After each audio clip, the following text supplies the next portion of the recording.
Topic अपना है, तो अभी आपको बेसिक आइडिया लग गया कि फॉर्म कैसे फिल होता है, राइट। तो सबसे ज्यादा इंपॉर्टेंट क्या है, लोकेटर को फाइंड करना। तो उसके लिए स्पेशल टॉपिक है अपने पास। लेट्स से आज वही पढ़ते हैं, लोकेटर्स। और ये इंटरव्यू में जरूर से जरूर पूछा जाता है कि how many types of locators are there, कौन कौन से हैं, कैसे काम करते हैं, किन में डिफरेंस क्या है, कुछ भी ऐसे पूछा जा सकता है। तो ये टॉपिक को इंटरव्यू के पॉइंट ऑफ व्यू से बहुत सीरियसली लेने का। यहाँ से इंटरव्यू में क्वेश्चन जरूर से जरूर पूछा जाना है, गारंटी 100%। ठीक है, तो इसलिए ये मैंडेटरी है कि आपको ये पहले करना ही है। ठीक है, तो let me create let's say main. और ओके, कल से आपकी क्लास जो है बाय डिफॉल्ट टाइमिंग जो है 11:30 होगी बाय डिफॉल्ट। समझ गए ना, मतलब जब तक मैं बोल नहीं रहा हूँ, मैसेज नहीं करता चेंज करने के लिए, तब तक के लिए बाय डिफॉल्ट टाइमिंग यही रहेगी। और सब लोग जो भी व्हाट्सएप ग्रुप में नहीं है, मेक श्योर मुझे पिंग करके बोल दो कि जिससे मैं आपको ग्रुप में ऐड कर दूं। क्योंकि कभी कभी मैं स्काइप पे मैसेज नहीं किया, क्योंकि आप लोग भी जनरली स्काइप पे मैसेज सिस्टम में रेयरली देखते होगे ना, व्हाट्सएप पे रहेगा तुरंत देख लेते होगे। तो I would communicate over the WhatsApp then. ठीक है, ओके, तो कल से 11:30 डन। आप सबको भी समझ में आ रहा है ना, 11:30 बाय डिफॉल्ट टाइमिंग होगा। ओके, तो आज हम टॉपिक के बारे में बात कर रहे थे, लोकेटर्स क्या होते हैं, तो स्पेशली अब यहाँ पे हम चलते हैं लोकेटर्स के बारे में देखते हैं। तो लोकेटर्स जो होते हैं बेसिकली हमारे पास 8 टाइप के होते हैं सेलेनियम में। कौन कौन सा, जैसे फर्स्ट बाय डॉट नेम हो, आपने देखा ही होगा, तो सीधे सीधे बाय डॉट नेम होता है। तो ऐसे ही बाय डॉट आईडी होता है। तो लेट मी कॉपी पेस्ट।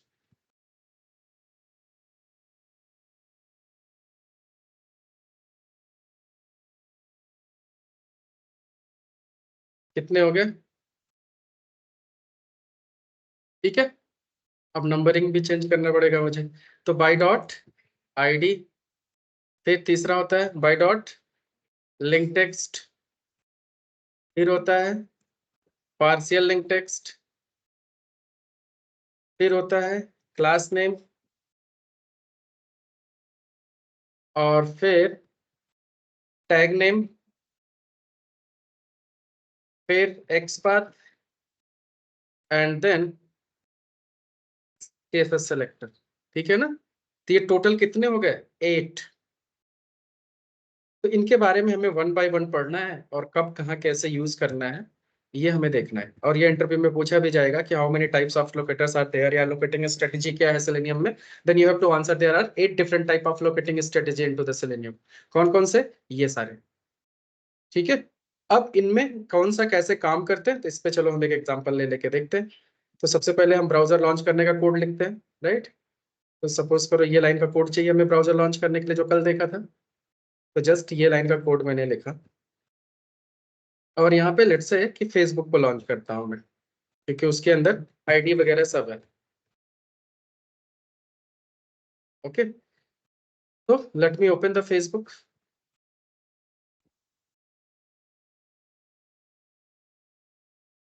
तो यहाँ पे अगर इसको इंस्पेक्ट करते हो आप, तो इसके अंदर नेम भी है आईडी भी है, राइट। तो जनरली आपको कोड अगर लिखना है, तो आप दोनों तरीके से कोड लिख सकते हो, जैसे driver dot find element by dot ID भी ले सकते हो, है ना। और आईडी में क्या पास कर सकते हो, email dot send keys let's say admin@gmail.com, right. Then might be फिर पासवर्ड आपको यूज करना है। Then you can use let's say here ID, दूसरा नेम। ठीक है, और नेम में सपोज करो हमने दे दिया पास, क्योंकि यहाँ पे पासवर्ड का जो नेम है वो पास है। हेलो, तो एक काम करो गेट पे ही दे दो। Okay. तो यहाँ पे समझ में आया, जैसे इसका भी नेम क्या है, पास है, आईडी भी पास है, यहाँ पे भी नेम आईडी दो दो एट्रीब्यूट दे रखे हैं। तो जनरली क्या होता है कि अगर आपका नेम दे रखा है तो हम नेम से भी कर सकते हैं आइडेंटिफाई, और आईडी से किया है तो आइडेंटिफाई। अब ये आइडेंटिफिकेशन मैकेनिज्म क्या होता है, जनरली जैसे हम आइडेंटिफाई करते हैं किसी को, राइट।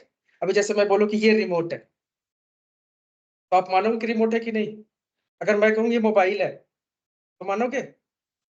रिमोट ही है ना? क्यों रिमोट है ये? आइडेंटिटी कैसे है?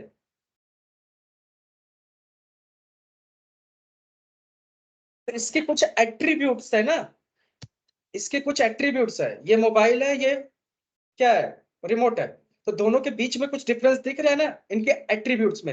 एट्रीब्यूट्स क्या होते हैं? जैसे हाइट, साइज, वेट, शेप ना, उसके अंदर के फीचर्स, बटन, ये सब क्या है? एट्रीब्यूट्स होते हैं। तो बेस्ड ऑन एट्रीब्यूट ही तो हम आइडेंटिफाई करते हैं, है ना? सिंपल लॉजिक है। तो जैसे भी हम किसी चीज को आइडेंटिफाई करते हैं, वैसे ही सेलेनियम भी क्या करेगा? किसी एलिमेंट को आइडेंटिफाई करेगा, तभी तो उस पर एक्शन परफॉर्म करेगा। तो वो कैसे आइडेंटिफाई करता है? Based on attribute, right? अब एट्रीब्यूट में जैसे, अब यहाँ पे एट्रीब्यूट लास्ट टाइम भी मैंने बताया था कि जैसे कोई भी एलिमेंट है तो ये क्या होता है? उसका स्टार्टिंग पॉइंट टैग नेम। जैसे इनपुट क्या है? ये टैग नेम होता है। बाकी की सारी चीजें जैसे टाइप, पासवर्ड हुआ, क्लास ना, name, ID, data, test ID, ये सब क्या है? एट्रीब्यूट्स है। तो कोई भी एक एट्रीब्यूट यूनिक है तो उसके बिहाफ पे हम इसको आइडेंटिफाई कर सकते हैं। अब जैसे आपको आइडेंटिफाई करना है तो हमें किसी एट्रीब्यूट पे नहीं जाना, पहले डायरेक्टली हम नेम पता है तो डायरेक्टली नेम से आइडेंटिफाई कर सकते हैं। नई नेम से आइडेंटिफाई हो रहे हो, मान लो डुप्लीकेट है या बहुत सारे लोग हैं, नेम नहीं पता ना, तो हो सकता है आइडेंटिटी, आईडी कार्ड से हो सकता है वेरिफिकेशन। इससे भी नहीं हो सकता तो फिर बहुत सारे एट्रीब्यूट हो सकते हैं, कोई ना कोई कॉम्बिनेशन यूज किया जा सकता है, राइट? तो वैसे ही इतने सारे ऑप्शंस इसने दे रखे हैं कि कैसे कैसे हम एलिमेंट को आइडेंटिफाई कर सकते हैं। तो अगर आईडी दे रखा है तो आप आईडी ले सकते हो, अगर नेम दे रखा है तो आप नेम ले सकते हो। ऐसे कई सारी चॉइसेस है हमारे पास।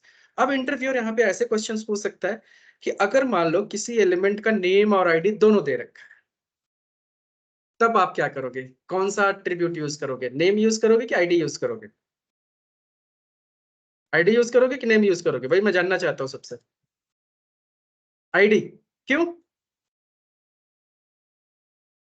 आईडी यूनिक होती है, नेम सेम हो सकता है। ओके, ठीक है। तो आते हैं हम ये लॉगिन बटन पे। ये लॉगिन बटन है, इसमें क्या है? नेम। और आईडी क्या है? समथिंग। तो दोनों में से क्या लेना पसंद करोगे? नेम ना? अभी पलट गए तुरंत? कम से कम जो बोलो वो सीरियसली बोलो ना, अभी तुरंत पलट जाओगी इतना मुझे भरोसा नहीं था। तो अभी यहाँ पे आईडी क्यों नहीं लोगी? क्योंकि यूनिक नहीं है ये। बट क्या? डायनेमिक है ना, चेंज होने के चांसेस देख के ऐसा लग रहा है ना। अभी क्या है? U09WV। अभी जैसे इसको रिफ्रेश करो, अब क्या हो गया? वीओ चेंज हो गया। तो डेफिनेटली इसको हमें नहीं लेना है। समझ गए? तब फिर अब क्या बोलोगे इंटरव्यूअर को? क्या लेना है? समझ रहे हो ना? तो हमें डिप्लोमेटिक आंसर देना है कि ये नहीं। बुक थ्योरी ये कहती है कि हमें आईडी लेना चाहिए क्योंकि आईडी यूनिक होता है, फास्ट होता है। But again it's totally depend on situation. अगर मान लो नेम और आईडी दोनों एट्रीब्यूट्स दे रखे हैं और नेम अगर मान लो फिक्स है, चेंज नहीं हो रहा है, आईडी चेंज हो रही है, तो हम प्रेफरेंस किसको देंगे? नेम को। समझ गए ना? तो चेंज जो होगी बार बार, डायनेमिक वैल्यूज होंगी, उनको हमें एंटरटेन नहीं करना है। क्लियर? ऊपर हम ले सकते थे क्योंकि ऊपर के जो केसेस हैं जिसमें यूजर आईडी पासवर्ड है मान लो, है ना, इनमें नेम आईडी चेंज नहीं हो रहा है, तो आईडी भी चेंज नहीं हो रहा है, तो यहाँ पे आईडी की प्रेफरेंसेस आप कर सकते हैं। क्लियर? अब कभी कभी इंटरव्यूअर आपसे ये पूछ, तो नेम आईडी क्लियर हुआ? दिया रहेगा तो नेम भी यूज कर सकते हो, नहीं तो आईडी भी यूज कर सकते हो। कैसे यूज करना है सिंटैक्स पता चल गया? ओके। किसी को कोई भी डाउट रहे, कोई भी क्वेरी रहे तो पूछना तुरंत, ये मत बात के लिए मत छोड़ना, ठीक है ना? ओके, यहाँ तक समझा? अब इंटरव्यूअर पूछेगा आपसे कि सपोज करो हमारे पास 3 लाइन का कोड है, यूजर आईडी, पासवर्ड और लॉगिन बटन पे क्लिक करना है। एक में आपने आईडी लिया, एक में नेम ले लिया, एक में कोई और ले लिया, तो क्या ये चलेगा? ऐसा मनमानी करोगे आप अपना? कभी आईडी कभी नेम, कुछ तो कंसिस्टेंसी होनी चाहिए। तो हम हाँ ले सकते हैं, सिंपल है। इसके लिए कोई लॉजिक नहीं है, हमें जो अच्छा लगेगा, जो फिक्स होगा, हम वो लेंगे। कोई रूल ऐसा नहीं कहता कि नहीं हमें एक्स पाथ ही यूज करना है या हमें आईडी ही यूज करना है, हमें नेम ही यूज करना है। जो भी एट्रीब्यूट हमारे लिए फिक्स होगा हम वो एट्रीब्यूट यूज कर लेंगे, सिंपल। ठीक है? तो ऐसा कोई रूल नहीं है। क्लियर? ओके। तो नेम आईडी समझ में आ गया, कोई दिक्कत नहीं है। तो बटन के केस में भी हम क्या लेंगे? नेम लेंगे, आईडी वहां पे नहीं लेंगे। ओके। हाँ, आईडी चेंज हो रहा है तो आईडी नहीं लेंगे, नेम। हम्म नहीं, हर बार जो चेंज होंगे उसको नहीं लेना फिर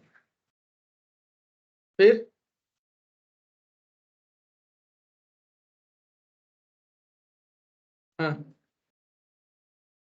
राइट, तो आईडी ले लेंगे। हाँ ऐसा ही, मतलब जो फिक्स रहेगा वही हम प्रेफर करेंगे, ठीक है। अब मान लो कि कोई हाइपरलिंक है। हाइपरलिंक का मतलब ये क्या होता है? हाइपरलिंक होता है, लिंक बोलते हैं इसको। अब लिंक को अगर इंस्पेक्ट करो आप, कोई भी लिंक, तो उसके अंदर ना तो आपको आईडी मिलेगी और ना ही आपको नेम मिलेगा। अब जब आईडी और नेम नहीं है तब क्या करोगे? तो ये बात सेलेनियम को पता थी कि भाई ऐसे कंट्रोल्स भी हैं जिसके पास आईडी और नेम नहीं है। तो इसलिए सेलेनियम ने क्या डिजाइन किया, एक अदर मेथड डिफाइन किया, जिस मेथड का नाम क्या है? Link text. तो अगर हमें किसी हाइपर लिंक को आइडेंटिफाई करना है, then what we have to use method link text. तो लिंक टेक्स्ट कैसे काम करता है? लास्ट टाइम भी हमने देखा था कल। तो driver dot find element by dot link text, और इसके अंदर पूरा का पूरा टेक्स्ट पास करना है, जो भी टेक्स्ट हमें यहाँ पे दिख रहा है। तो यहाँ से हमने कॉपी किया और यहाँ पे जस्ट पेस्ट किया एंड डॉट क्लिक, ऐसे। आई बात समझ में? तो जब भी कहीं हाइपर लिंक मिले तो वहां पे हम क्या यूज करने वाले हैं? Link text. क्लियर? अब एक और मेथड है पार्शियल लिंक टेक्स्ट। अब ये कब यूज करते हैं? अब अगर मान लो ये टेक्स्ट भी आपका डायनेमिक हो ना, जैसे मान लो बहुत सारे एप्लीकेशन है, या ऐसे अभी दूसरे एप्लीकेशन में दिखाता हूँ। मान लो आपने लॉगिन किया, यहाँ पे लिखा है ना वेलकम एडमिन, ये लिंक नहीं है। अगर मान लो ये लिंक है, अभी के लिए मान लो कि ये क्या है? लिंक है। तो यहाँ पे अगर एडमिन से लॉगिन करोगे तो क्या लिखा आएगा? वेलकम एडमिन, है ना। अगर यहाँ से प्रगति से लॉगिन करोगे तो वेलकम प्रगति, वेलकम सबनम, वेलकम सराय, ऐसे करके नाम आएगा। तो हर बार ये चेंज होगा, है ना। तो हम इसको फिक्स नहीं रख सकते। अगर लिंक टेक्स्ट यूज करेंगे और एक बार वेलकम एडमिन डाल दिया वहां पे, अब डिफरेंट यूजर से लॉगिन करेगा तो फिर ये फट जाएगा, नहीं चलेगा ना। तो इसलिए हमें यहाँ पे दूसरा ऑप्शन दिया है पार्शियल लिंक टेक्स्ट का। तो पार्शियल लिंक टेक्स्ट के अंदर जो वैल्यू फिक्स है उसको हम एंटर करेंगे। तो जैसे यहाँ पे क्या फिक्स है? वेलकम, वेलकम फिक्स है, बाकी की चीजें डायनेमिक है। तो पार्शियल लिंक टेक्स्ट के अंदर हम सिर्फ वेलकम पास करेंगे तो वो उसको समझ जाएगा कि क्या है, क्योंकि पार्शियली मैच हुआ तब भी वो आइडेंटिफाई कर लेगा। जैसे फॉर एग्जाम्पल इस केस में अगर मैं लिखूं driver dot find element by dot partial link text, और इसके अंदर मैं पार्शियली पास कर दूं, जस्ट लेट से मैं पासवर्ड पास कर दिया, है ना। बाकी के मान लो आगे का टेक्स्ट डायनेमिक है। तो अगर इतना मैच किया तो वो क्लिक कर देगा उसके ऊपर, क्योंकि पार्शियली ये पासवर्ड मैच हो गया ना किसी लिंक में, तो वो उसको पिक कर लेता है। समझ गए ना? तो ये यूज केस है किसका? पार्शियल लिंक टेक्स्ट का। और लिंक टेक्स्ट में हम पूरा टेक्स्ट पास करेंगे, पार्शियल लिंक टेक्स्ट में जो फिक्स टेक्स्ट है वो पास करेंगे, डायनेमिक वाले को एक्सक्लूड करेंगे। अभी देखा ना, अब जैसे यहाँ पे ये पैटर्न है, वेलकम एडमिन है, वेलकम दूसरा आएगा कि नहीं? तो यहाँ पे पता चलेगा ना आपको देख के, है ना। अब बात करें जैसे लॉग आउट की, तो लॉग आउट तो फिक्स ही है, तो यहाँ नहीं कर सकते। लेकिन मान लो ऐसा लिंक होता कि लॉग आउट प्रगति करके आता आगे, तो लॉग आउट सरायु आता, तो फिर हमें समझ में आता ना कि ये डायनेमिक चीजें हैं। तो वहां पे फिर हम पार्शियल टेक्स्ट यूज करेंगे, पार्शियल लिंक टेक्स्ट, ठीक है ना। तो सिचुएशन जैसी होगी वैसा अपने को मेथड यूज करना है। क्लियर? ओके, तो ये भी समझ में आ गया।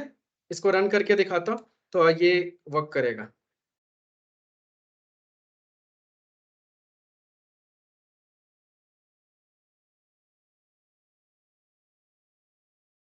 तो यूजर आईडी पासवर्ड डाला और देखो फॉरगेट पासवर्ड पे क्लिक कर दिया, है ना, तभी ये पेज आ गया।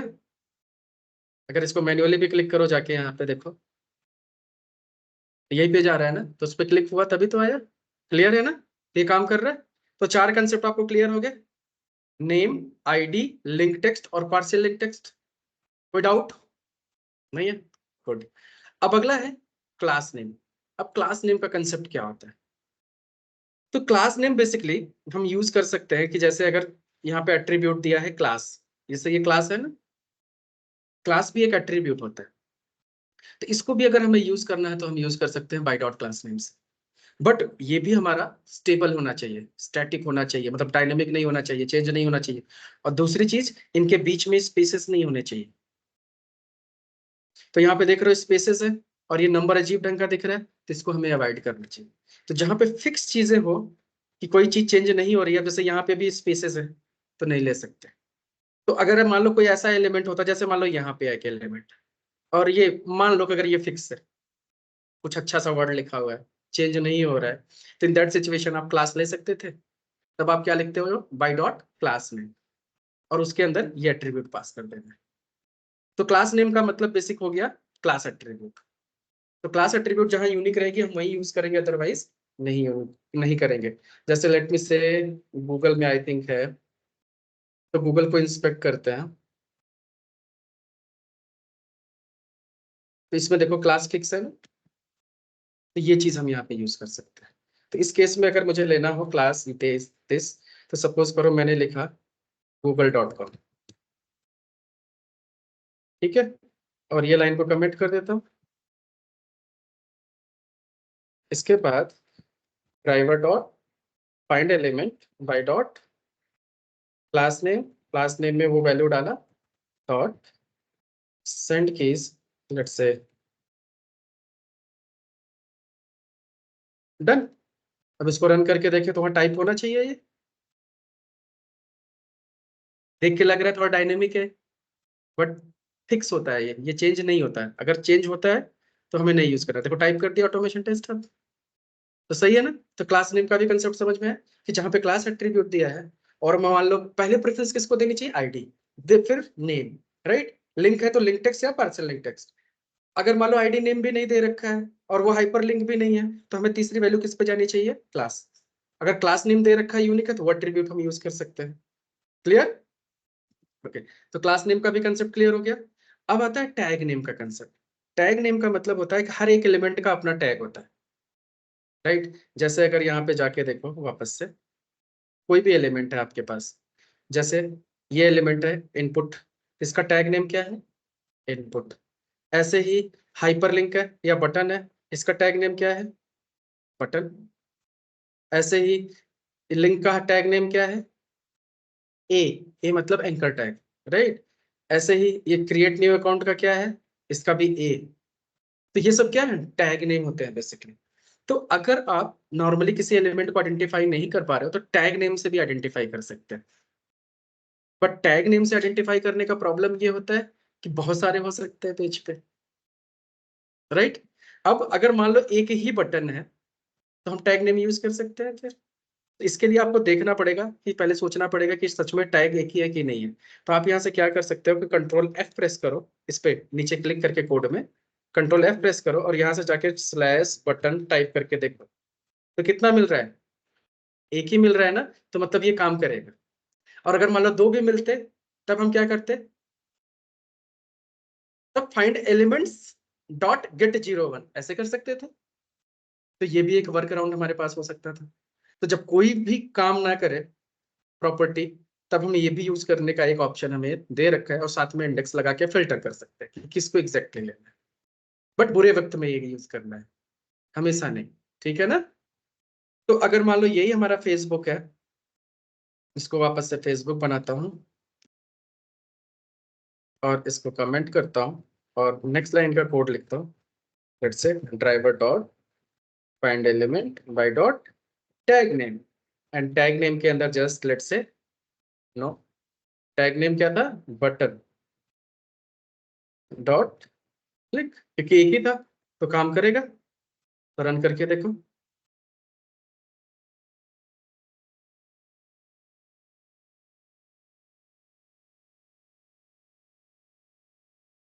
क्लिक कर दिया ना, अभी आया कि भाई यूजर आईडी एंटर ही नहीं किया था आपने, डायरेक्ट बटन पे क्लिक कर रहे हो। तो ये है कंसेप्ट टैग नेम का। और टैग नेम का दूसरा यूजेस भी है कि अगर आपको कभी काउंट करना हो कि पेज पे नंबर ऑफ लिंक्स कितने हैं, नंबर ऑफ इमेजेस कितनी है, तब भी ये टैग नेम हेल्पफुल होता है। तब आप क्या करोगे, जैसे मान लो कि नंबर ऑफ टैग्स कितने हैं, नंबर ऑफ हाइपरलिंक्स कितने हैं, तो हम यहाँ पे क्या करेंगे, ड्राइवर डॉट फाइंड एलिमेंट्स, क्या यूज करेंगे, एलिमेंट्स, क्योंकि हम मल्टीपल एलिमेंट लेने जा रहे हैं, बाय डॉट टैग नेम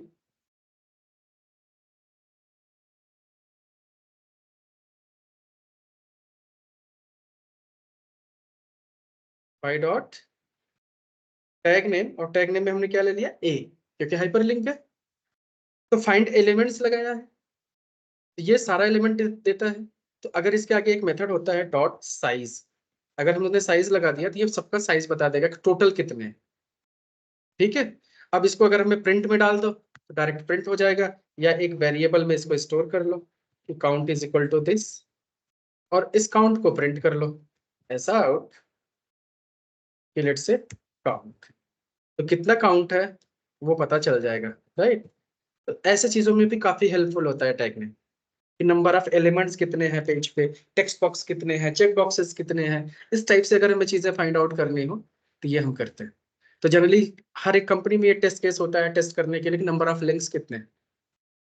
तो यहाँ पे नीचे ये बता देगा 47 है पेज पे, कल के डेट में एक ज्यादा कम हुआ तब भी डिफेक्ट है, राइट। फिर बाद में हमें ये भी चेक करना होता है कि ब्रोकन लिंक तो नहीं है, क्लिक करने पे सही से काम कर रहे हैं कि नहीं कर रहे हैं, ऐसा भी हो सकता है। तो वो खैर बात की बात है, समझ में आया ना। तो दूसरा यूज केस भी समझ में आया कि टैग नेम कहाँ पे यूज होगा। क्लियर हो गया ऊपर के 6 कंसेप्ट। अब बात करते हैं एक्सपाथ। अब ये अपने आप में बहुत बड़ी चीज है, ठीक है, जिसको पढ़ने में अपने को 3 दिन लगेंगे, पूरा एक्सपाथ। और ऐसा एक्सपर्ट आपको बनाएंगे कि कोई भी एलिमेंट देखते ही समझ जाओगे कि कैसे बनाना है। और हर एक इंटरव्यू में ये क्वेश्चन जरूर पूछा जाएगा, मतलब लोकेटर से पूछेंगे तो फिर जाके एक्सपाथ में घुसेंगे, ठीक है। तो एक्सपाथ आना बहुत जरूरी है। तो चलो एक्सपाथ को समझते हैं सबसे पहले। Let me open the notepad और आपको समझाता हूँ एक्सपाथ क्या होता है। नाम क्या है इसका, एक्सपाथ। क्या मतलब है इसका, एक्स पाथ का मतलब क्या हुआ। और कुछ पाथ होता तो समझ में आता, एक्स पाथ का क्या मतलब है।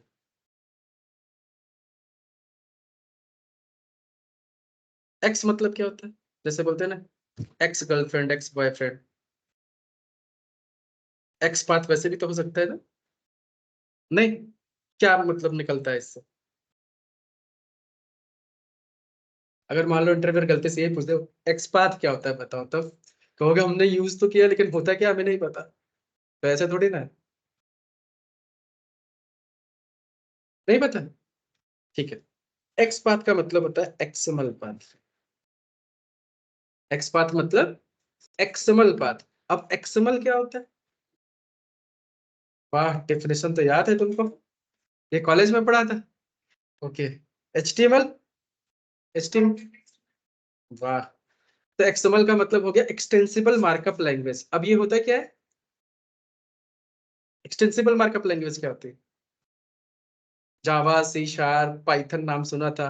अब ये कौन सी लैंग्वेज लेके आ गई आप, एक्सटेंसिबल मार्कअप लैंग्वेज। इसमें भी टैग यूज होते हैं, ओके। तो एक्सएमएल का फुल फॉर्म होता है एक्सटेंसिबल मार्कअप लैंग्वेज। तो ये भी एक लैंग्वेज है जस्ट लाइक HTML। जैसे HTML होता है वैसे ही ये भी है। ये पहले बहुत ज्यादा यूज होता था डेटा प्रोसेसिंग के लिए। जब डेटाबेस नहीं हुआ करते थे तो सारा डेटा कहाँ स्टोर होता था, ओवर द वेब, XML। बाद में डेटाबेसेस बन गए, अब डेटा कहाँ स्टोर होता है, डेटाबेस में। लेकिन फिर भी ट्रांसपोर्ट करना हो अगर डेटा को एक जगह से दूसरे जगह पे, तो XML के फॉर्मेट में भी जाता है ना, जिसको APIs बोलते हैं। तो APIs जो होती है XML को भी सपोर्ट करते हैं। तो XML फॉर्मेट में भी APIs होती है। अब तो जेसन भी आ गया, बहुत सारी चीजें हो गई। बट पहले जो APIs बनती थी वो क्या होती थी, XML फॉर्मेट में। उनका काम क्या होता था, डेटा ट्रांसपोर्ट करना बेसिकली। क्लियर, यहाँ तक समझ में आया। तो एक्सएमएल कैसा होता है दिखाऊं आपको। तो लेट मी सी, अगर हमारे पास पहले से बना बनाया हो तो ठीक है, नहीं तो हर बार हमें बैच में बनाना पड़ता है। ये है एक्सएमएल, इसको जस्ट मैं एडिट करता हूँ। तो यहाँ पे देख रहा हूँ ये क्या है, एक एक्सएमएल है। तो एक्सएमएल क्या होता है कि टैग जिससे स्टार्ट होगा वो टैग यहाँ पे क्लोज होगा ना। तो जनरली क्या हुआ, यहाँ पे देखो मैंने ये टैग स्टार्ट किया और फिर ये टैग क्लोज किया। आगे बात समझ में, सेम वे। फिर अब ये था स्टूडेंट्स, अब उसके अंदर फिर स्टूडेंट, और स्टूडेंट क्लोज किया। फिर उसके अंदर स्टूडेंट का नेम, और फिर स्टूडेंट का कोर्स। तो ये हमारा क्या हो गया, एक स्टूडेंट की इन्फॉर्मेशन हो गई। ऐसे ही फिर ये हमारा दूसरे स्टूडेंट की इन्फॉर्मेशन हो गई, ये तीसरे हो गई। ऐसे तो सारे स्टूडेंट की इन्फॉर्मेशन हमने पूरा मैप कर लिया एक्सएमएल में। तो ये जो पूरा बना कंसेप्ट वो क्या है, एक एक्सएमएल। तो एक्सएमएल में क्या होता है कि जो टैग आप अपना खुद से टैग का नाम दे सकते हो, राइट। और टैग जो ओपन करोगे वो टैग आपको क्लोज करना है। क्लियर हुआ यहाँ तक? अब अगर यही बात HTML की करें तो HTML में भी टैग होते हैं। जैसे ये देखो, ये div टैग ओपन हुआ, ये क्लोज हुआ, ये बटन टैग ओपन हुआ, ये बटन क्लोज हुआ। HTML भी ऐसे ही काम करता है, लेकिन HTML और XML में डिफरेंस क्या है कि इसका जो टैग का नेम है ये फिक्स है। बटन है तो बटन ही रखना पड़ेगा, आप अपने मन से नहीं रख सकते इसको, क्योंकि इसको ब्राउजर समझेगा नहीं कि क्या कंट्रोल है। अब किसी का टैग नेम इनपुट है तो मतलब वो इनपुट बॉक्स है ना, बटन है तो बटन है। अगर उसको आप चेंज करके कुछ नाम रखोगे तो वो समझ कैसे पाएगा कि ये कौन सा कंट्रोल है। तो HTML में प्री डिफाइंड टैग होते हैं, जबकि XML में यूजर डिफाइंड टैग होते हैं।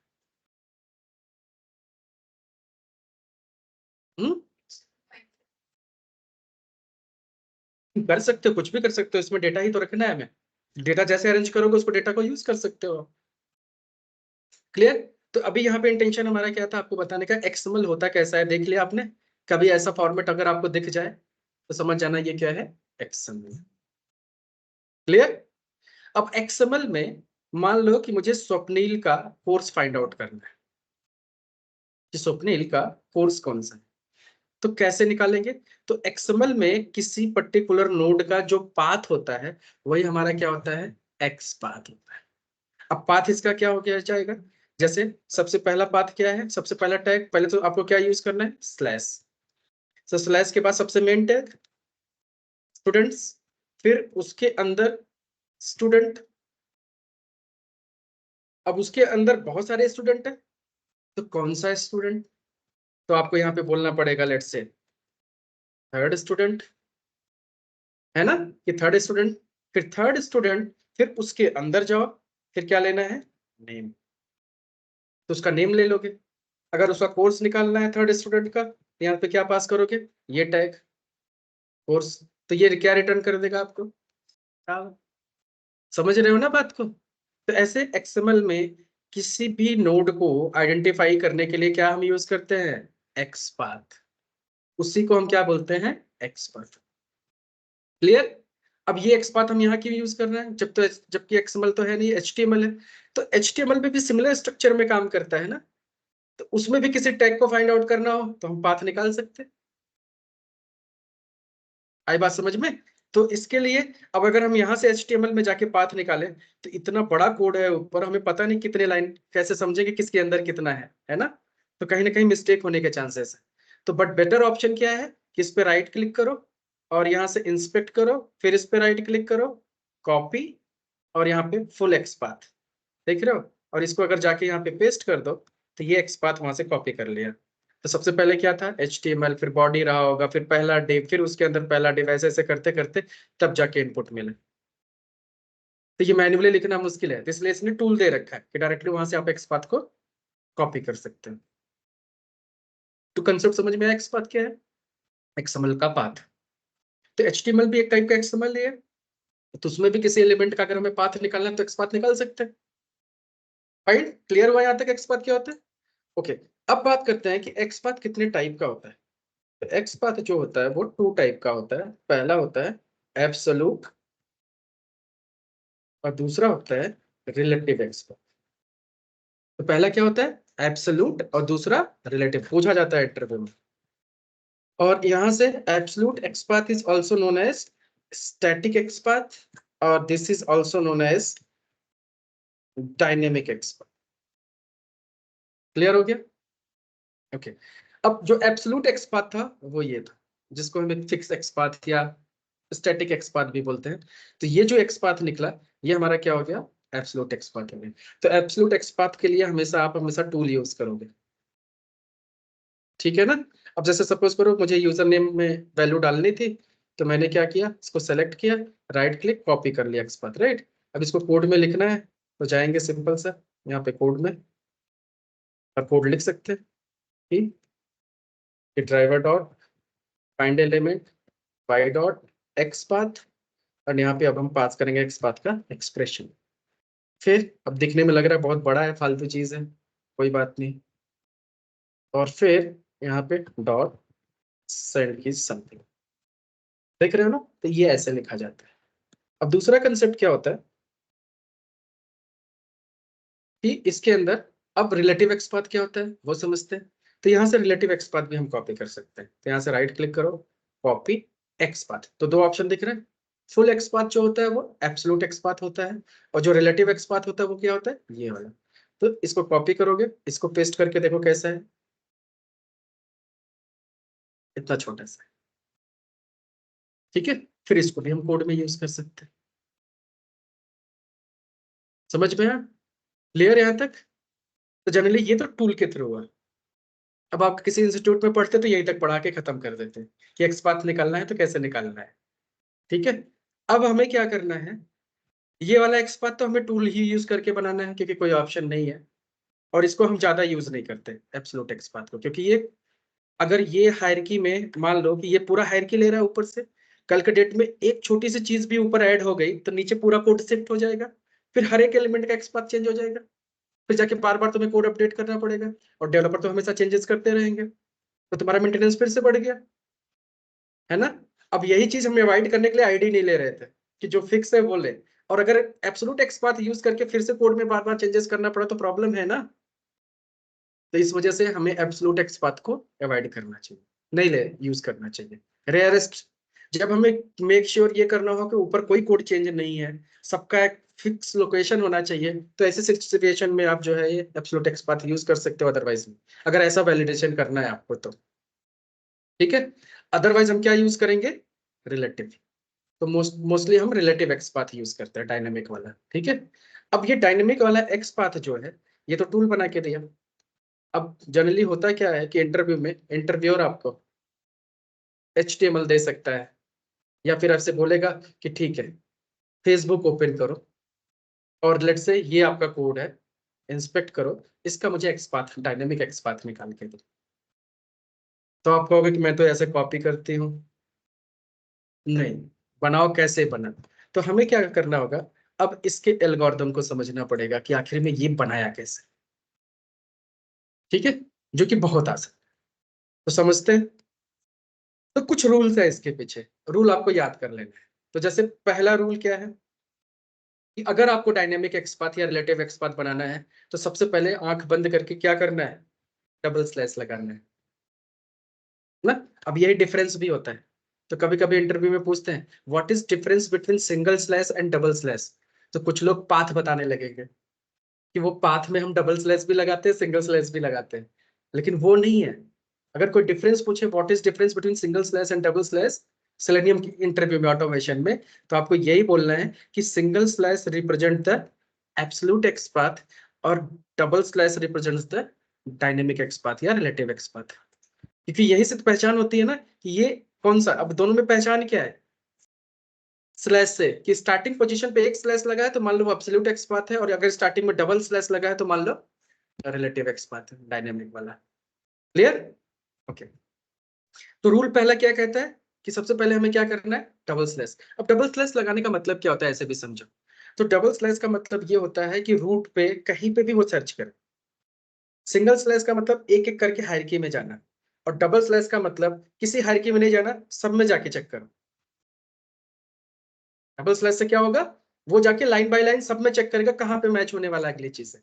तो वो काम होता है डबल स्लैश का। तो इसलिए हम यहाँ पे क्या, पहला रूल क्या कहता है, डबल स्लैश यूज करो। फिर दूसरा रूल क्या कहता है, टैग नेम यूज करो। दूसरा रूल टैग नेम। फिर तीसरा रूल कहता है कि आप ब्रैकेट में यहाँ पे आपको एट द रेट एट्रीब्यूट लेना है, और उसके करेस्पॉन्डिंग इक्वल टू उसकी वैल्यू लेना है। That's it. आगे बात समझ में, तीनों रूल। अब बनाते हैं एक्सपाथ। जैसे अब ये तीनों रूल को ध्यान में रखते हैं। तो सबसे पहले कुछ नहीं करना, पहला रूल लगा दिया।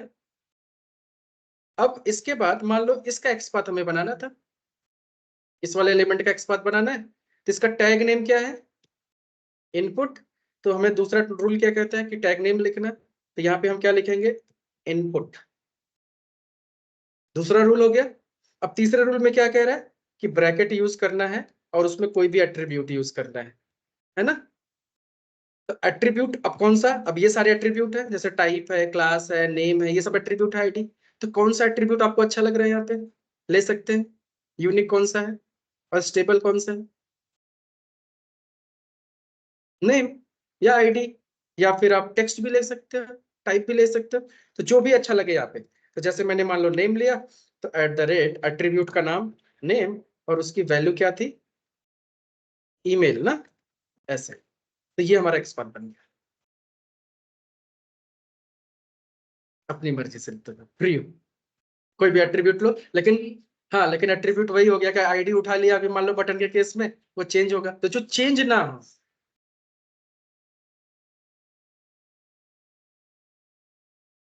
तो थोड़ा सा देख के लगता है, कभी कभी हम कुछ इंसान से बात करते हैं, देखते ही पहचान लेते हैं ये धोखा देगा कि नहीं देगा, है ना। तो वैसे ही देख के भी अपना कुछ एक्सपीरियंस होता है, लगता है कि जब आप काम करने लगोगे एप्लीकेशन में ना, एक बार धोखा खाओगे, जैसे मान लो आईडी यूज करके चला लिया, चेंज हुआ, तो फिर तो समझ जाओगे ना, ऐसा कहीं पे भी दिखा नहीं लेने का, रिफ्रेश करके पहले चेक करो, है ना। तो जैसे देखा जाए तो गूगल वाला केस भी था, कि यहाँ पे भी देखने में वियर्ड लग रहा है थोड़ा सा कि नहीं चेंज हो सकता है, लेकिन फिर भी एक दो बार रिफ्रेश करके देखो चेंज हो रहा है क्या, नहीं हो रहा है, तो ले सकते हैं ना। तो ये अपना एक्सपीरियंस है। तो जब काम करना आप स्टार्ट करोगे, देख के समझ में आ जाएगा कि लेना है कि नहीं लेना, तो एक बार धोखा खाओगे तो समझ जाओगे अपने आप। क्लियर। तो यहाँ पे एक्सपाथ बना दिया कि नहीं हमने, कितना आसान था ना, टूल से हम क्यों कॉपी करें। तो पहला रूल क्या कहता है, डबल स्लैश, फिर टैग नेम, फिर कोई भी एट्रीब्यूट। अब हमें चेक करना है कि क्या ये सच में सही है। तो कैसे टेस्ट करते हैं इसको, कॉपी करो, ब्राउजर में जाओ, और यहाँ पे जैसे मान लो ये था फेसबुक, और यहाँ पे ऐसे कंट्रोल F प्रेस करो।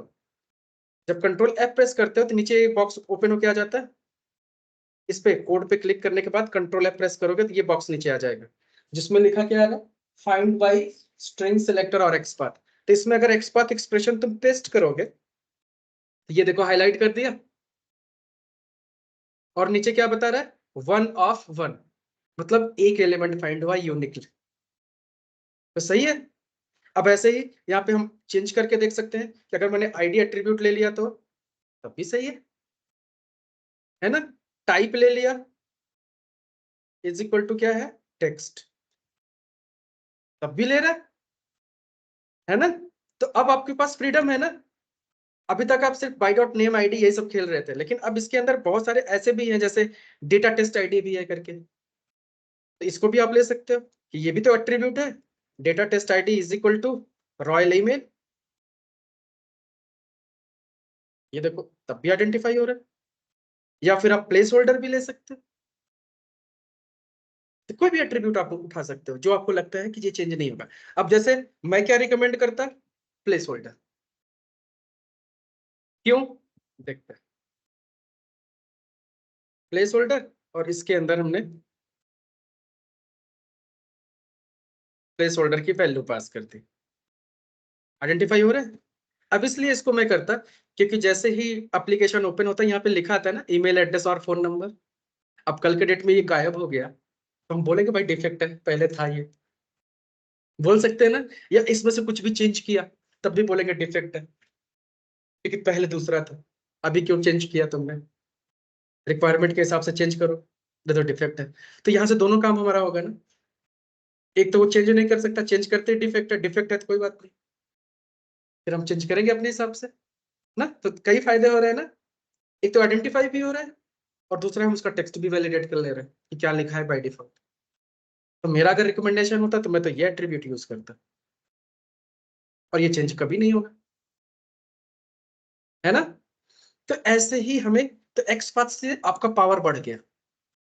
अब जैसे अब आ जाओ सर्च वाले पे अपने ना, अब कितना आसान है कि कल हम वी टाइगर पे गए थे, और हम यहाँ से लीड पे सर्च कर रहे थे, ये सर्च बटन को हम आइडेंटिफाई करने की कोशिश कर रहे थे।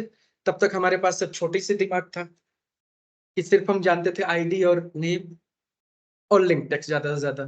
फिर यहाँ पे हमें क्या मिल गया, टाइप, अच्छा यहाँ नेम था, फिर कौन सा तुम्हें प्रॉब्लम था, वो डिलीट वाले पे था ना।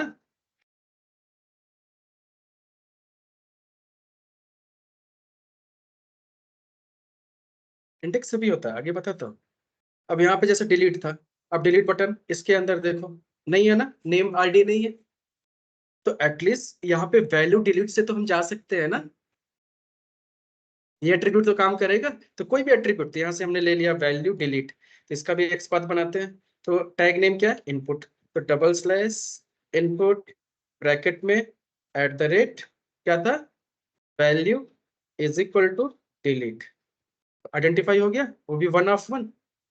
ये है एक्स पाथ का पावर। तो अगर आपको एक्स पाथ पता है तो ऊपर के जो 6 पड़े हो नहीं जरूरत है। तो एक्स पाथ से आप किसी भी एलिमेंट को आइडेंटिफाई कर सकते। आई बात समझ में? अब जैसे फॉर एग्जांपल, अब थोड़ा सा आपका टेस्ट ले लो, यहां तक समझ में आया? ओके। तो अगर मान लो ये सेल्स फोर्स हमें आइडेंटिफाई करना है ना, इसको जस्ट मैं ऐसे गया और यहाँ पे क्लिक किया, अब ये इसका कोड है। अब इसको कैसे आइडेंटिफाई करोगे? अब पहली चीज, ना तो आईडी है इसके अंदर, ना तो नेम है, ना ही ये लिंक है। तो लिंक और पार्शियल लिंक टेक्स्ट भी काम नहीं करेगा, क्लास भी नहीं है इसके अंदर, है ना, कोई एट्रीब्यूट भी नहीं है, तो नहीं कर सकते ना इसको। अब इसके लिए भी फिर भी एक्स पाथ अगर आपको पता है तो एक्स पाथ से कर सकते हैं, क्योंकि एक्स पाथ के अंदर बहुत सारे फंक्शंस भी जो काम करते हैं। अब कैसे करते हैं वो समझाता हूं। तो यहां तक क्लियर हुआ ना आपको एक्स पाथ का कंसेप्ट? बेसिकली रूल क्या कहता है हमारा, कि डबल स्लैश लगाना है, फिर टैग नेम लिखना है, फिर कौन सा एट्रीब्यूट आपको यूज करना है वो पास कर देना है सिंगल कोट के अंदर, दैट्स इट। क्लियर? अब यहाँ पे अगर मान लो टैग नेम आपको नहीं पता, पता तो रहेगा आखिर में देखोगे तो, लेकिन अगर टैग नेम नहीं यूज करना चाहते तो उसकी जगह पे स्टार यूज कर सकते हैं। तो इसलिए यहाँ पे ये क्या यूज किया है, स्टार। मतलब वो ज्यादा दिमाग नहीं लगाना चाह रहे कि टैग नेम क्या है, इसलिए बाय डिफॉल्ट क्या लिख दिया, स्टार, बात खत्म। बट आपको यहाँ पे स्टार नहीं यूज करना है, आपको प्रॉपर टैग नेम देना है जिससे वो इमीडिएट सर्च कर पाए। समझ गए? तो ये करता कैसे काम है ये समझो। ध्यान है, जब कंट्रोल एफ करते हो, जब आप डबल स्लैश मान लो लगाया, डबल स्लैश इनपुट लिखा, तो ये फाइंड आउट कर लेता है कि 7 इनपुट टैग्स हैं ना। तो मतलब गया लाइन बाय लाइन सब पे, और जाके चेक किया कौन कौन से एलिमेंट इनपुट से स्टार्ट हो रहे हैं, तो सबको फाइंड कर लिया उसने यहाँ तक। तो देख रहे हो, सब इनपुट वाले को टारगेट कर रहा है ये, अब सिर्फ इनपुट में सर्च कर रहा है ना। फिर अब फर्दर इसमें से फिल्टर करना है तो ब्रैकेट लगा के फिल्टर कर सकते हैं यहाँ पे एट्रीब्यूट के बिहाफ पे। तो उन इनपुट में से वही इनपुट टारगेट करेगा जिसमें फर्दर ये फिल्टर मैच करे। तो ये ब्रैकेट किस लिए लगता है समझ में आया ना, फिल्टर के लिए। क्लियर? ओके। तो अपने पास बहुत कम टाइम है,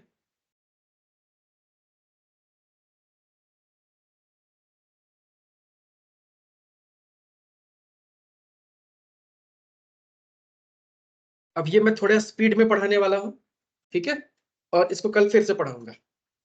तो पहले आज समझ लो क्या है। तो जैसे मान लो कि HTML हमारे पास ये है, मान लो ये HTML का कोड है हमारा। अगर इसका एक्सपाथ बनाना है तो सीधे सीधे क्या करेंगे, double slash input at the rate type is equal to text ले सकते हैं, name is equal to user underscore name ले सकते हैं, व्हाटएवर। ठीक है। अगर मान लो कि एक एट्रीब्यूट पास करने से एलिमेंट आइडेंटिफाई नहीं हो रहा है, तो आप मल्टीपल पास कर सकते हो। तो मल्टीपल पास करने के लिए क्या कर सकते हो, बीच में एंड लगा सकते हो। तो पहला एट्रीब्यूट ऐसे, एंड सेकंड एट्रीब्यूट, देख रहे हो, तब भी ये काम करेगा। तो यहाँ से हमने इसको कॉपी किया, और यहाँ पे जाके अगर चेक करो तो देखो आइडेंटिफाई हो रहा है। तो ऐसे एंड एंड करके आप मल्टीपल एट्रीब्यूट पास कर सकते हो। अगर आप एंड नहीं यूज करना चाहते हो तो आप मल्टीपल स्क्वायर ब्रैकेट यूज कर सकते हो। तो हर एक एट्रीब्यूट का अलग अलग स्क्वायर ब्रैकेट यूज कर लो, ऐसे भी लिख सकते हो। तो ऐसे भी अगर देखना है तो कॉपी करो और जाके टेस्ट करो, हो रहा है आइडेंटिफाई तब भी। तो ये दो कंसेप्ट समझ में आए। ऐसे जैसे एंड लगाते हैं वैसे हम बीच में क्या लिखते हैं, अगर मल्टीपल एट्रीब्यूट है। अब जैसे एक मल्टीलिंगुअल साइट होती है, मल्टीलिंगुअल साइट का मतलब समझते हैं? नहीं समझते, डिफरेंट लैंग्वेज में होती है।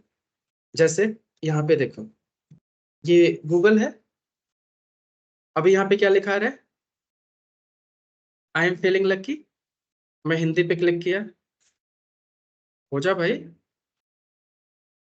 आज मेरी किस्मत अच्छी है ना। अब अगर मान लो इस पे आके क्लिक करना होता तुमको और यही टेक्स्ट यूज करना होता, तो अगर हिंदी में होगा तो वो आई एम फीलिंग लकी लेके आपने रखा था, और अगर मान लो आपको हिंदी में हो गया तो वो काम करेगा नहीं करेगा। तब हम क्या कर सकते हैं ऐसे सिचुएशन में, और लगा सकते हैं कि चाहे हिंदी में आई एम फीलिंग लकी मिले, मतलब इंग्लिश में, और चाहे हिंदी में मिले आज मेरी किस्मत अच्छी है। मराठी में इसको क्या बोलते हैं? मराठी आती है ना? क्या बोलते हैं मराठी में आई एम फीलिंग लकी को? नहीं पता मराठी? मेरी तरह ही। क्या? इतना बड़ा? ये लो क्लिक करो। मी भाग्यवान, तुम्हें मराठी भी नहीं आती? मैं तो यहीं से सीखता हूँ ना। 2 कप चाह, 2 कप चाय। तो सीखना पड़ेगा अगर रहना है तो ऐसे ही यहाँ पे मल्टीलिंगुअल साइट की जब टेस्टिंग करनी होती है तो हमें बार बार वही कोड बार बार रिप्लिकेट नहीं करना है कि चार लैंग्वेज में टेस्टिंग करिए तो 4 बार पूरा कोड लिखो, नहीं। एक ही कोड लिखो, उसमें डिफरेंट डिफरेंट और लगा के डिफरेंट डिफरेंट एट्रीब्यूट पास कर दो, उसके हिसाब से सपोर्ट करेगा वो। ये काफी हेल्पफुल होता है और मल्टीलिंगुअल साइट की टेस्टिंग। क्लियर? ऐसे भी बोल सकते हो कि मल्टीपल क्लाइंट की वेबसाइट है, थोड़ा थोड़ा चेंजेस हैं अगर, तब भी ये सपोर्ट करेगा। यहाँ तक समझ में आ गया? ओके। ये है प्लेस होल्डर का एग्जांपल जो मैंने दिया था, समझ में आ गया। अब इसके अंदर एक कंसेप्ट है, एक फंक्शन होता है स्टार्ट विथ। अब एक्सपाथ के अंदर आप फंक्शंस भी यूज कर सकते हैं। अब फंक्शन जैसे क्या है? Start with, end with, contains, text, right, normalize space. तो ऐसे बहुत सारे फंक्शंस हैं, वो फंक्शंस के हमें एक एक करके पढ़ना है। अब स्टार्ट विथ, अब जैसे मान लो कि अगर हमारे पास, अभी हमने आईडी का केस देखा वहां पे, तो वहां पे आईडी में हो क्या रहा था कि लास्ट का ये 2 डिजिट चेंज हो रहा था। किसी में ई आर आ रहा था, किसी में एल वाई, ऐसे करके अगर जाके देखो ध्यान से, रिफ्रेश करो, लेट से अभी पहले आइडेंटिफाई करो बटन को। अभी क्या है इसमें? V O. जब रिफ्रेश करोगे तो आगे वही वैल्यू रहेगी, लास्ट में चेंज हो जाएगा, देखो ए बी हो गया, आगे वही वैल्यू है। तो मतलब स्टार्टिंग पोजीशन इसकी फिक्स है, स्टार्टिंग में इतने कैरेक्टर फिक्स है, बट लास्ट के 2-3 कैरेक्टर्स डायनेमिक हो रहे हैं ना।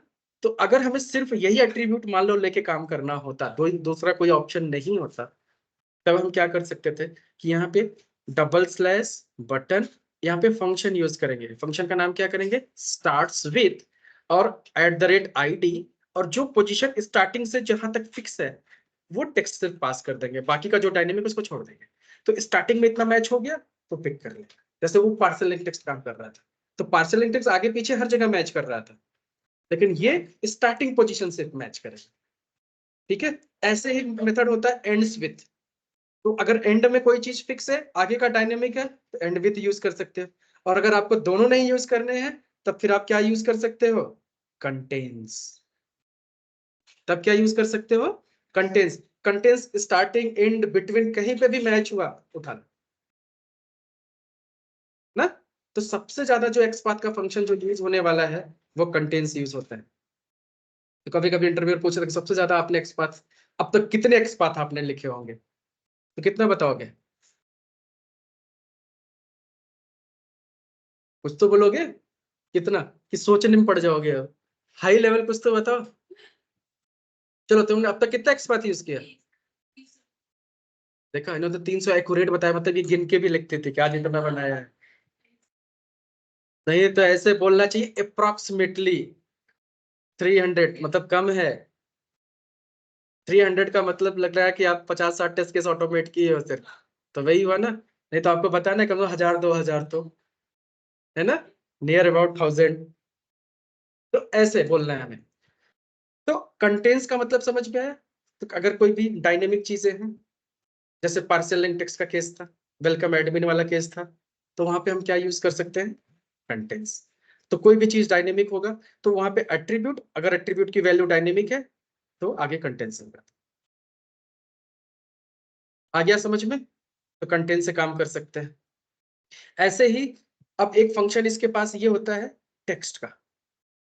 अगर सिर्फ टैग के अंदर टेक्स्ट दे रखा है और उसके बिहाफ पे हमें आइडेंटिफिकेशन करना है, जैसे कोई एट्रीब्यूट ही नहीं है, जो अभी मैंने एग्जांपल दिखाया था, ये ना, ये जाके सेल्स फोर्स का सिर्फ ये टेक्स्ट दे रखा है, अब कोई एट्रीब्यूट नहीं है, तो इसका एक्सपाथ कैसे बनाएंगे? तो इसके लिए हम ये टेक्स्ट कॉपी कर सकते हैं पूरा का पूरा, है ना।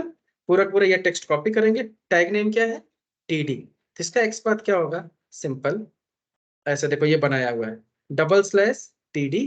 आपको क्या लिखना है? टेक्स्ट स्मॉल ब्रैकेट कर ले, मतलब round bracket, then is equal to पूरा का पूरा वो टेक्स्ट यहाँ पे पास कर दो, और ये आइडेंटिफाई हो जाएगा। देखो ओके किया, और यहाँ पे आइडेंटिफाई हो गया। अब अगर मान लो ये डबल कॉलन हटाना है आपको, जैसे डबल कॉलन हटाओगे ये नहीं मिलेगा, फिर तब आपको क्या यूज करना है? कंटेन्स। तो कंटेन तो कर रहा है ना इतना, तो इसके आगे क्या लगा दो? टेक्स्ट के कंटेन्स। जब कोई फंक्शन लगता है तो ये फंक्शन का बॉडी स्टार्ट होगा इस छोटा ब्रैकेट और लास्ट में क्लोज होगा, तो यहाँ पे इक्वल टू की जगह पे कॉमा लग जाता है, क्योंकि एज ए पैरामीटर हम पास करते हैं। तो यहां तक समझ में आया? तो आपको यहां तक का पूरा एक्सपाथ उठाना है। अब आपको जो मैंने कल असाइनमेंट्स दिए थे, पूरा एंड टू एंड ऑटोमेट करने का, है ना? लॉगिन करना, डिलीट क्रिएट करना, एडिट करना, सर्च करना, फिर डिलीट करना। अब अपने नेम या आईडी ये सब यूज करके किया है। अब वो वही पूरा फ्लो फिर से लिखो, लेकिन क्या यूज करना है? एक्सपाथ। क्लियर? ये आज का असाइनमेंट है। अगर ये हो जाता है और फिर भी टाइम बचता है, तब आपको क्या करना है? फ्लिपकार्ट पे जाना है और फ्लिपकार्ट लॉन्च करना है, आईफोन सर्च करना है, फिर आईफोन को क्लिक करना है, ऐड टू जो कलर वलर चाहिए, जो मॉडल चाहिए वो चूज करना है, एंड तक चेकआउट करके पेमेंट पे जाके छोड़ दो, क्योंकि नहीं खरीदना है ना। जब क्रेडिट कार्ड इंफॉर्मेशन मांगे तो किसी दूसरे का डाल देना डमी, सबमिट, बात खत्म। तो वो एक फ्लो बनाना है, वो भी एक्सपाथ। अब कोई चैलेंज नहीं है ना आपके पास लोकेटर में? तो अभी ये एक्सपाथ खत्म नहीं हुआ, इट्स जस्ट बिगिनिंग। तो इतने में आप प्रैक्टिस कर लो, फिर मैं आपको इस एडवांस एक्सपाथ बताता हूँ कि कैसे वो काम करेगा। ठीक है? फिर हर एक चीज को हम आइडेंटिफाई कर पाएंगे इससे। तो आइडेंटिफिकेशन अगर हमारा स्ट्रांग हो गया तो 50% प्रॉब्लम खत्म। हर एक इंडस्ट्री में, ऑटोमेशन में जितने ऑटोमेशन एक्सपर्ट होते हैं उनके साथ में दो चैलेंजेस होते हैं। एक यही एक्सपाथ फाइंड करने का, अगर ये नहीं किया तो बार बार स्क्रिप्ट फटेगी आपकी। और दूसरा सिंक्रोनाइजेशन, मतलब एप्लीकेशन की स्पीड, कभी स्लो रहेगा कभी तेज चलेगा, तो आपकी ऑटोमेशन स्क्रिप्ट कैसे मैच करेगी उसको? तो ये दो चीज ट्यून, मतलब स्क्रिप्ट को ट्यून्ड करना और एक्सपाथ निकालना अगर आपको आ गया, तो आपने एक बार स्क्रिप्ट लिख दिया तो तथास्तु, कभी नहीं फटेगा। तो ये एक्सपीरियंस मैटर करता है यहाँ पे, समझ में आया? तो आपको मैं वैसे ही ट्रेंड करूंगा अपना पूरा एक्सपीरियंस बता के। ठीक है? तो आपको 18 साल मेरा मिल जाएगा, बाकी 2-4 साल अपना यूज करके 18-22 साल का एक्सपीरियंस लगाओ आराम से। ठीक है? क्लियर? तो आज की सेवा हम समाप्त करते हैं, तो इसको फटाफट करके पूरा रिवाइज कर लो। और किसी को कोई भी क्वेरी है तो अभी के लिए इनसे पूछो। मतलब ऑनलाइन अगर आप लोग को किसी को क्वेरी है तो यू कैन कॉन्टेक्ट सरायु, यही नाम है ना? ठीक है। कोई निक नेम भी है? यही है? तो घर पे भी यही बोलते हैं कि सारा भी बोलते हैं? सरायु बोलते हैं, ठीक है। तो सरायु से कांटेक्ट करो, कोई हेल्प चाहिए तो किसी को तो। ओके? बट यहाँ तक मुझे असाइनमेंट कंप्लीट चाहिए, नहीं तो कल से क्लास फिर बंद कर दूंगा मैं, क्योंकि पता लगा मैं पढ़ाते जा रहा हूँ और आप लोग सिर्फ देख रहे हो, समझ में आ रहा है, लेकिन प्रैक्टिस नहीं करोगे तो फिर नहीं चलेगा। क्योंकि डेली टारगेट रखो 200 लाइन का कोड लिखना है, 2 घंटे आपको निकालने हैं किसी भी हालत। तो ये इंटरेस्ट आएगा काम करने में, मजा आएगा, बहुत इंटरेस्टिंग है ये। समझ में आएगा, फटाफट काम करोगे, इंटरेस्ट बढ़ता जाएगा और आपको लगेगा बहुत आसान है, आराम से सीख जाएंगे। लेकिन जब टाइम नहीं निकालोगे तो नहीं होगा। अगर इसको सीरियसली लोगे तो ये भी तुमको सीरियसली ले लेगा, नहीं लोगे तो ये भी हवा में ही लेगा फिर। तो फिर फायदा नहीं होगा काम करने का, कितना भी पढ़ लो भूल जाएगा। तो फोकस्ड होके करना पड़ा, सिर्फ 2 घंटे डेली, बाकी 22 घंटे आपके पास है अपना काम करने के लिए। ठीक है? Okay, see you tomorrow 11:30।